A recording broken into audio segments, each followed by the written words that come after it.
औज़ुबिल्लाहिमिनश्शैतानिर्रजीम बिस्मिल्लाहिर्रहमानिर्रहीम। उम्मीद है आप सेहत और ईमान की बेहतरीन हालत में होंगे।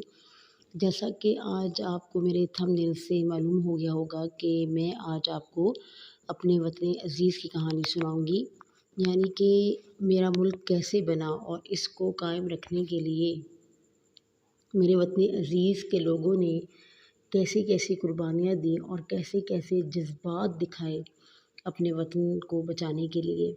और इस आज की वतन अज़ीज़ की कहानी में मैं अपने प्यारे बच्चों से मुखातिब हूँ। मैं उनको बताना चाहती हूँ कि आपके बड़ों ने पाकिस्तान को हासिल करने के लिए, इस आज़ादी को कायम रखने के लिए कितनी कुर्बानियाँ दी और उनका क्या किरदार था। ये बात है 6 सितंबर 1965 की सुबह की कि भारत ने अचानक पाकिस्तान पर हमला कर दिया। इसका इरादा था कि वो सुबह का नाश्ता लाहौर के जिमखाने में करेगा। मुसलमानों के हाथों बार बार रुसवा होने के बावजूद हिंदू कौम को होश नहीं आया कि जिस कौम से वो टकरा रहे हैं वो कट तो सकती है मगर झुक नहीं सकती। में फ़ौज ने जो अपना किरदार अदा किया है, इसकी मिसाल तारीख़ आलम में ढूंढने से नहीं मिलती, लेकिन पाकिस्तानी कौम का किरदार भी अपनी मिसाल आप है। ये हकीकत है कि जंग महज हथियारों से नहीं, जज्बों से जीती जाती है। 1965 इस वक्त ये जज्बे पाकिस्तानी कौम में बेदार थे। 1965 की जंग में शाहीनों के शहर सरगोदा, जो शहर लालियाँ से थोड़े ही फासले पर है, के लोगों ने एक खूबसूरत मिसाल कायम की। सरगोदा एयर बेस का कमांडर बयान करता है कि जंग के दिनों में एयर बेस की हिफाजत के लिए इजाफी फ़ौज आई हुई थी। उनके लिए चारपाइयों और बिस्तरों की ज़रूरत थी। सरगोदा की एक मस्जिद में ऐलान किया गया, फ़ौजियों के लिए बिस्तर और चारपाइयों की ज़रूरत है। लिखारी के जहन में था कि कुछ बिस्तर और चारपाइयाँ मिल जाएंगी तो गुजारा कर लेंगे, लेकिन मैंने देखा कि एक ही घंटे में PAF इंसानों और गाड़ियों से भर चुका था। हर एक के पास बिल्कुल नए बिस्तर और चारपाइयाँ थीं।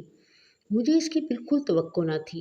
हमने ज़रूरत के मुताबिक बिस्तर और चारपाइयाँ ले लीं और बाकी लोगों को वापस ले जाने के लिए कहा, तो वो गुस्से से चारपाइयाँ और बिस्तर फेंक कर बोले, अगर हमसे नहीं लेते तो हम भी इनको वापस नहीं ले जाएंगे। इनका ये जज्बा और खुलूस देखकर मेरी आंखों में आंसू आ गए और मैंने दिल में कहा कि इस कौम के लोगों में ऐसा जज्बा है तो दुनिया की कोई कौम इसे शिकस्त नहीं दे सकती। इस ज़माने में लाहौर में एक भिखारी सारा दिन लाहौर के घरों में मांगता रहा, लेकिन वो रोटी के बजाय पैसे मांगता है। लोग लान तान करते हुए कहते हैं कि आज इनके वतन को ज़्यादा ज़रूरत है, इसलिए आज तुम्हें कुछ नहीं मिलेगा।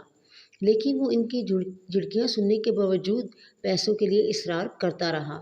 शाम तक कुछ रेज़गारी जमा करके इस जगह पहुंचा जहां फ़ौजियों के लिए इमदादी कैंप बनाए गए थे। सारे दिन की जमा पूंजी रिलीफ फंड में जमा करवा कर एक दीवार के साथ टेक लगाकर बैठ जाता है और अपने झोले से खुश्क रोटी निकाल कर पानी में डुबोकर खा लेता है। एक सहाफ़ी ये मंजर देख रहा था। उसने पूछा कि तूने ऐसा क्यों किया? भिखारी ने बड़े जज्बे से जवाब दिया, आज मेरे वतन अज़ीज़ को इन पैसों की ज़्यादा ज़रूरत है। मेरा वतन बचा रहा, सलामत रहा तो मुझे भी रिज़्क मिलता रहेगा और मैं भूखा नहीं मरूंगा। जब फ़ौजियों के लिए खून की ज़रूरत पड़ी तो एक अलहदा ही मिसाल कायम हुई। ब्लड बैंक के सामने लोगों की लंबी लंबी कतारें लग गई। जब ब्लड बैंक भर गए तो लोगों के घरों से आर्जी तौर पर फ्रिज मांग लिए गए और खून की बोतलें इनमें महफूज की गई। कतार में लगा एक दुबला पतला नौजवान बड़ा पुरजोश था कि अपने वतन के लिए कुछ तो काम आएगा। अपनी बारी पर अंदर गया। इसका वज़न किया गया तो कम था। कम वज़न और कमज़ोर जिस्म की वजह से इसका खून ना लिया गया तो इसकी आंखों में आंसू आ गए। वो बाहर निकला, सामने की दुकान से 2 किलो बाट मांगे और बताया कि वज़न कम की वजह से मुझसे खून नहीं लिया जा रहा और मैं खून देना चाहता हूँ। दुकानदार ने 2 बाट उसको दे दिए और उसने अपने कपड़ों में छुपा कर फिर कतार में खड़ा हो गया। अब वज़न पूरा निकला। रश की वजह से किसी ने ये ध्यान नहीं दिया कि वही नौजवान है। नौजवान बाहर निकला और दुकानदार को शुक्रिया के साथ बाट वापस करके चला गया। चोंडा सियालकोट का महाज, जहां दूसरी जंग अजीम के बाद टैंकों की सबसे बड़ी लड़ाई हुई थी, वहां महाज पर जाते हुए फौजियों को दो मासूम बहन भाइयों ने रोक लिया और मुर्ग पेश करते हुए कहा कि हम और खिदमत तो नहीं कर सकते, हमारी तरफ से अकीर सा तोहफा कबूल करें। फौजी गाड़ी से नीचे उतरा और इन बच्चियों को प्यार करते हुए कहा, मेरे बच्चों, हमें इन चीज़ों की ज़रूरत नहीं है, हमें तुम्हारी मासूम दुआओं की ज़रूरत है ताकि हम दुश्मनों को नाको चने चबवाकर तुम्हारी मासूमियत की हिफाजत कर सकें। मेरे बच्चों, आपने देखा कि किस तरह उस वक़्त बच्चों ने, नौजवानों ने, बड़ों ने, बूढ़ों ने मुल्क की हिफाजत के लिए जान की बाजी लगा दी और अपने घर का सारा सामान पेश कर दिया। लेकिन आज क्या हो रहा है? आज हमारे मुल्क में दरपर्दा गैर मुस्लिम ममालिक का राज है। हम मुसलमान होने के बावजूद खुदा के बजाय इस सहारे पर यकीन रखते हैं, जबकि हमारा दीन यहूद व नसार से मुकाबले का कहता है।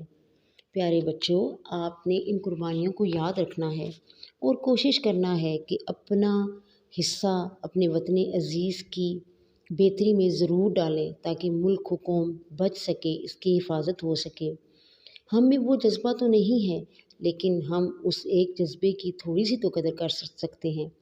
उस तक पहुंचने के लिए हमें कोशिश करनी होगी, आपको अच्छा पढ़ना होगा, अपने दीन को मजबूती से थामना होगा ताकि हम दुश्मनों का मुकाबला अच्छे तरीके से कर सकें। बहुत शुक्रिया। अल्लाह हाफिज़।